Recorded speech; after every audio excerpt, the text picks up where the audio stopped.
32-16 que ça se passe pour réagir, pour débattre avec les GG, avec les grandes gueules, avec notre trio composé ce matin de Joël Dagosseri, Marie-Sophie Buffarul et Bruno Poncet. On est avec vous, on vous attend, on vous écoute. Là, on parle de la colère du médecin, du docteur Mohamed Oulmeki, du côté de Drancy, dans le 93, qui a été frappé dans son cabinet. C'était en novembre dernier. Alors, je serais tenté de dire même pour une fois que la justice va vite. Ouais. Tu sais, de novembre à février. Ouais, parce que souvent, tu es là, tu te dis, ça va prendre des mois, des semaines avant le procès. Là. Coup de chance, il y a des témoins, il y a des patients. Oui, il y a une vidéo. Le médecin se filme, ça va vite. Et puis derrière, merci monsieur, travail d'intérêt général. Ah bon, d'accord. Et alors, moi, mes dents, mon nez, mon visage... c'est quoi? Non, travail d'intérêt général.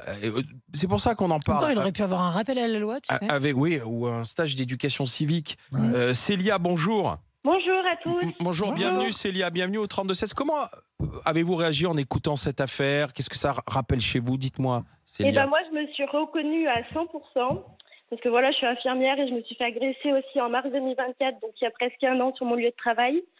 Donc quand j'ai entendu ça, ça m'a fait froid dans le dos parce que ça m'a rappelé plein de souvenirs et plein de mauvais souvenirs surtout. Et voilà, je galère encore aujourd'hui à l'heure actuelle. Suite à tout ça, j'ai des grosses séquelles physiques. C'était quoi comme... pardon, je ne veux pas vous faire revivre ce que vous avez vécu, mais qu'on comprenne ce qui a pu se passer. Que vous est-il arrivé, Célia? Alors en fait, moi je suis infirmière en EHPAD et il y a la nièce d'une des résidentes de notre EHPAD qui a commencé à insulter les aides-soignantes de l'équipe, comme quoi ça allait pas assez vite, comme quoi on n'était pas assez près de sa tante, etc., etc. Donc nous, vu qu'on a senti monter un peu la puissance, et ben avec mes collègues infirmiers, on a essayé de calmer le truc. Sauf qu'elle s'est pas calmée et en fait elle m'a mis un gros coup de porte. Je suis tombée, du coup j'ai fait un traumatisme crânien. Je suis tombée à la renverse et j'avais un hématome sur toute la tête, sur tout le bras gauche. Et suite à ça, j'ai eu une nervalgie cervico-brachiale. J'ai eu une grosse dépression aussi suite à ça parce qu'un gros stress post-traumatique. Ouais, c'est ça. Voilà, et j'ai galéré du coup avec de la kiné, des examens neurologiques, etc. Vous aviez porté plainte? Oui, j'ai porté plainte le lendemain. En fait, sur le coup, on a appelé la gendarmerie parce que nous, on nous avait dit que s'il arrivait quelque chose, vu qu'on n'a pas de sécurité dans notre établissement, on pouvait appeler la gendarmerie et qu'ils interviendraient. Sauf que personne n'est intervenu malgré nos nombreux appels. Voilà, donc on m'a gentiment dit de porter plainte le lendemain, ce que j'ai fait du coup. J'ai eu 0 nouvelles pendant presque un an. Et là, je viens d'avoir des nouvelles du coup ce matin même. C'est pour ça que je me suis permise de vous appeler en disant que l'affaire est classée sans suite. Voilà. Mais pourquoi? Et tu vois ce qui m'énerve... Attends, pourquoi? Eh ben, on m'a pas donné de réponse. Voilà, on m'a dit clairement l'affaire est classée sans suite, alors qu'il y avait des témoins, donc mes collègues infirmiers qui ont témoigné, mon établissement qui a porté plainte aussi contre cette dame en question, et l'ordre des infirmiers qui a porté plainte aussi à mes côtés. Ah donc vous étiez soutenu, les faits étaient avérés avec des témoignages et au parquet on a dit bon bah écoutez, circuler, il n'y a plus rien à voir, vous devez pouvoir régler ça autrement. En fait, grosso modo, c'est ce qu'on vous dit quoi. Après j'espère surtout qu'ils avaient le nom de la dame, ils avaient le nom des témoins. J'ai apporté tous les dossiers médicaux que j'ai eus, du coup tous mes examens médicaux pour prouver du coup toutes mes séquelles. Et suite à ça, rien du tout. Et tu vois, moi, ce qui me bute dans cette histoire et dans d'autres, dans ces histoires-là de manière générale, alors déjà, moi, franchement, je dis respect souvent aux gens parce que je crois que même si la personne fait 2 mètres et 130 kilos, je ne pourrais pas m'empêcher de garder mon calme et de ne pas essayer de me défendre et de répondre, tu vois. Donc déjà, il faut vraiment... Voilà. Mais je me dis, le pire, c'est que s'il y en a qui font ça, c'est-à-dire qui se défendent et qui rétorquent, mais eux, par contre, ils vont se faire condamner et ils vont prendre cher. C'est ça le pire, c'est qu'en fait on dit aux gens vous faites agresser, mais les autres seront pas sanctionnés, vos agresseurs. Mais par contre, s'il y en a qui ont le malheur, on a déjà vu le cas, de se défendre et de rétorquer, eux par contre on leur en met plein le dos et ils prennent cher, mais c'est le monde à l'envers quoi. Donc en fait c'est faites-vous agresser, ne réagissez surtout pas et puis voilà, et n'essayez pas de porter plainte ou quoi parce que de toute façon on vous enverra balader. Vous n'avez pas repris le travail, donc c'est ce que vous nous dites. Non, je suis toujours en accident du travail parce que toujours des séquelles. J'ai perdu de la force au niveau de mon bras, j'ai des grosses douleurs. Après, on qu'il n'y a pas assez de médecins ou de personnes en EHPAD. Mais cette dame qui vous a agressé, enfin, je veux dire, sa tante, puisque c'est la nièce, c'est ça? Oui. Donc sa tante est toujours dans l'établissement, elle vient encore dans l'établissement. Par contre, cette nièce-là a été interdite de visite dans l'établissement. Ouais. Voilà. Alors, c'est tout le paradoxe, c'est qu'en plus, on se rend compte de sa dangerosité puisqu'on l'interdit de visite dans l'établissement.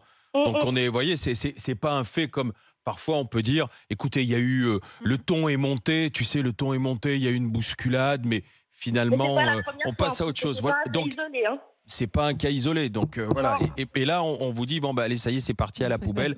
Débrouillez-vous, ma chère Célia. C'est pas en classant l'affaire que ça va s'arrêter. De toute façon, il y a un problème. Le fait déjà d'appeler la police, enfin en tout cas la gendarmerie, qui se déplace pas. Déjà là, il y a quand même un souci là.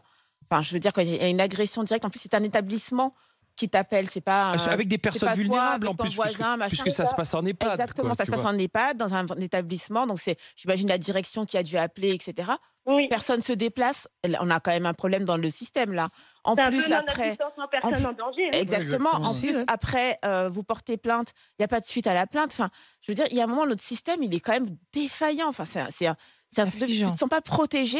À la fin, on va s'auto-protéger. Et comme elle a dit Marie-Sophie, on va se faire condamner parce qu'on aura voulu se protéger parce qu'en fait, on ne fait plus confiance au système. C'est pas possible. Là, il n'y a rien qui va. Rien. Célia, bon courage à vous. Merci dans tous les cas d'être venu raconter votre histoire personnelle. Merci. Bon courage à tout le monde et bonne journée à vous. Merci et prompt rétablissement à vous aussi. Hervé nous appelle du Cher. Bonjour, bonjour. Hervé. Alors, où dans le Cher? À quel endroit dans le Cher vous nous appelez? De quel endroit? Je suis à côté de Bourges, à côté de Saint-Amand. C'est bien aussi. C'est bien. C'est moins bien que Vierzon, mais c'est bien aussi. Alors, parce que vous savez, on a des gens qui sont de cette région. Alors, il y a notre chef d'édition, Anne-Laure, qui est là, dans l'oreillette, me dit Saint-Amand, c'est à côté de chez moi. Elle est super contente parce qu'on en a un dans l'année à peu près. Ils sont 5, alors bon. C'est les berrichons, c'est les meilleurs, me dit-elle dans l'oreillette. Alors, moi, je suis un parichon, moi. Ah, un parichon. C'est moitié berrichon, moitié parisien. D'accord. Moi aussi, en fait. Alors, venons-en à votre appel, parce que ce qui nous intéresse, c'est que vous êtes infirmier libéral. Comment vous réagissez à cette affaire du docteur Oulmeki alors très, très mal, mais c'était tellement classique, entre guillemets. Moi, j'ai bossé quand même aussi 10 ans sur Drancy. J'ai bossé 17 ans sur Bichat. D'accord. Je vous assure que de nuit à Bichat, fallait montrer aussi des muscles. Hein. Quand vous aviez des troupeaux qui arrivaient le soir pour dépouiller l'hôpital, je peux vous garantir que le personnel de Bichat, ils n'ont pas peur. Hein. Ils y allaient aussi. Hein. Donc ça a toujours été comme ça. Et Drancy, ça m'est arrivé 2 fois de me faire pseudo-agresser. Tout ça. Moi, j'ai réglé le souci tout de suite. Hein. Ça a été clair. Après, je fais 100 kilos, 1m93, j'ai fait 20 ans de boxe. Donc ça aide. Mais par contre, j'ai pas porté plainte et ils n'ont pas porté plainte contre moi. Mais s'ils avaient porté plainte contre moi, moi je l'assume, j'ai pas de problème avec ça. Maintenant, moi, ce que je préconise aux cabinets médicaux et tout ça, c'est de mettre un système de service d'ordre, c'est-à-dire des vigiles, une société de vigiles. Ils déduisent ça de leur charge et ils mettent une société de vigiles comme il y a dans les bars, comme il y a dans les discothèques, comme il y a partout maintenant. C'est un coût, mais c'est un coût, mais la sécurité, elle a un coût, et puis après, c'est déductible de leur charge. Hein. Mais enfin, Hervé, vous vous rendez compte si maintenant on va pas mettre dans le médecin. Je comprends, mais on commence à dire qu'on va mettre. On va faire. Je comprends bien. Je reviens à ce que disait Joël tout à l'heure. On va faire des fouilles à l'entrée des écoles avec des policiers. On va pas mettre des vigiles et des portiques maintenant à l'entrée des cabinets. Pourquoi pas, puisque c'est dangereux. Pourquoi pas si c'est dangereux?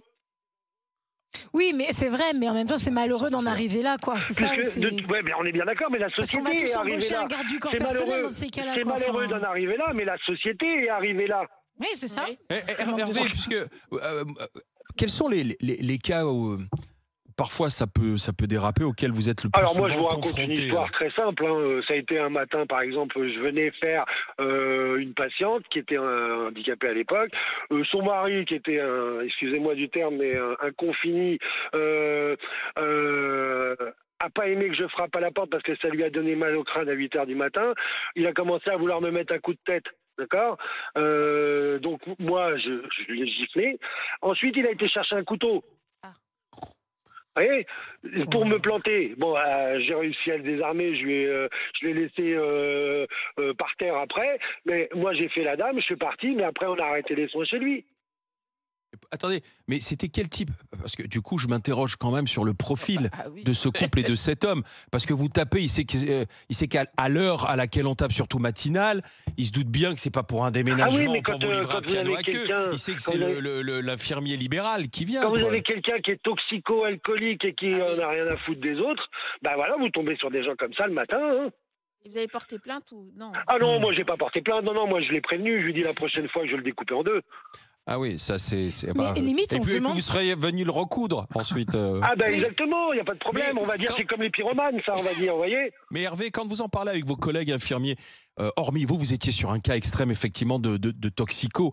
Mais est-ce que cette violence, cette tension, vous la voyez de plus en plus autour de vous avec vos collègues Non, aussi? pas plus en plus, c'est pareil, c'est la même chose. Vous avez des gens, c'est pareil, hein, des gens où tout est dû. Donc la carte vitale, c'est comme une carte bleue pour eux. Je veux dire, tout est dû. Si vous faites pas dans le sens qu'ils font, qu'ils veulent, vous vous faites agresser, vous vous faites insulter, vous vous faites. Enfin, c'est non-stop, hein, c'est non-stop. Hein. Et tu vois, après, on va se dire peut-être parano, mais on se demande limite si la justice, en rendant ce genre